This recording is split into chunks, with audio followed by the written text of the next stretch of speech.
शुभम शर्मा ये पूछ रहे हैं IGIL के बारे में, कि इसमें क्या करना चाहिए इनको। IGIL का मतलब क्या हुआ कि international gemological institute India limited.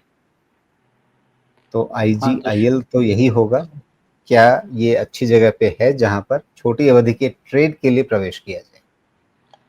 हाँ, तो पहली चीज़ ये क्लियर कर दूं शुभम कि एंट्री एग्जिट पॉइंट नहीं बता पाऊंगा आपको, क्योंकि वो ट्रेड में कन्वर्ट होगा और वो हमें अलाउड नहीं है। ओके, लेकिन इसमें जो चीज़ें हैं वो आपको समझाने की कोशिश करता हूँ। इंटरनेशनल जेमोलॉजिकल ना,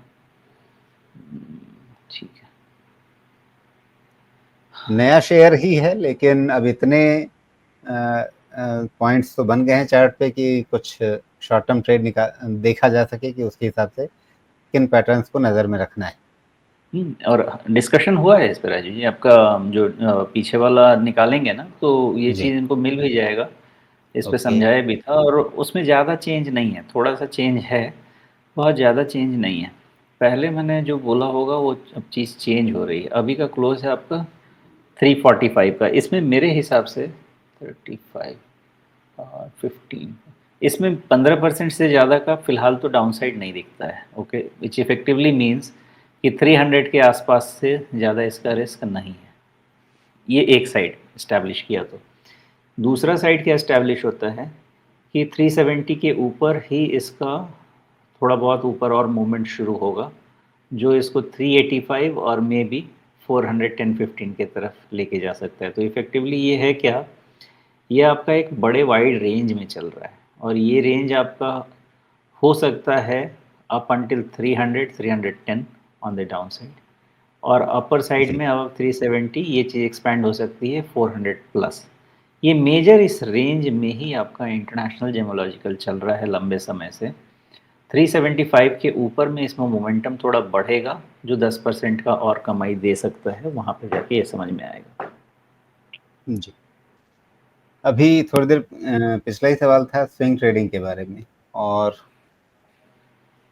यहाँ भी उस तरीके से देखा जा सकता है। यहाँ पे अगर मैं स्विंग्स को आइडेंटिफाई करूँ तो क्या ये 325 के आसपास का जो ये स्विंग है, क्या इसको एक क्रूशियल लेवल माना जा सकता है? एक ट्रेंड चैनल भी बन रहा है, जो हमने उसी चर्चा में कहा कि जब आप एक बार स्विंग्स के लिए स्विंग्स को आइडेंटिफाई करना शुरू करते हैं, उसके बाद ट्रेंड लाइंस बनने शुरू होंगी, ट्रेंड चैनल्स बनने शुरू होंगे, वेज पैटर्न बनने शुरू होंगे, वो सब चीज़ें आएंगी। तो यहाँ पर एक सिंपल चीज़, एक पैरेलल ट्रेंड चैनल बनता हुआ बहुत साफ दिख रहा है, जिसमें ऊपर के आपको 3 डॉट्स मिल रहे हैं बहुत आराम से, और उसी चैनल में ये अपने आप ही सेट हो जा रहा है आपका नीचे वाला 2 बॉटम का पॉइंट भी। तो इस हिसाब से तो लगता है कि भई अगर इस ट्रेंड चैनल के नीचे के लेवल पे इसको सपोर्ट मिला है, तो फिर इसको फिर आगे जाना चाहिए ऊपर। एक्चुअली इसका मैंने जो स्विंग निकाल पाऊंगा ना, वहाँ से नहीं निकलेगा।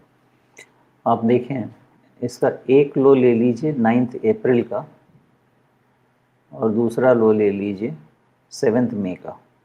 ओके, 9 अप्रैल। हाँ, बस ये दोनों लो को ले लीजिए, ठीक जी। है। ये आपको एक फ्लैट स्ट्रक्चर बना के देगा। ओके।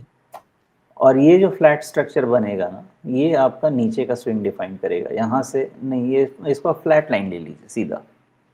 हाँ, ये आपका सपोर्ट लाइन बन जाएगा।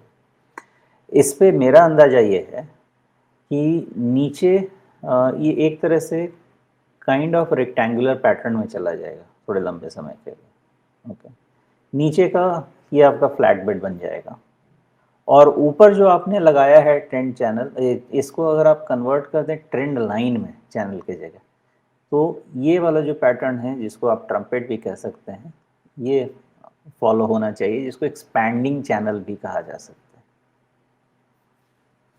ओके। ठीक है, तो बेसिकली इसको अ, उल्टा वेज कह लीजिए।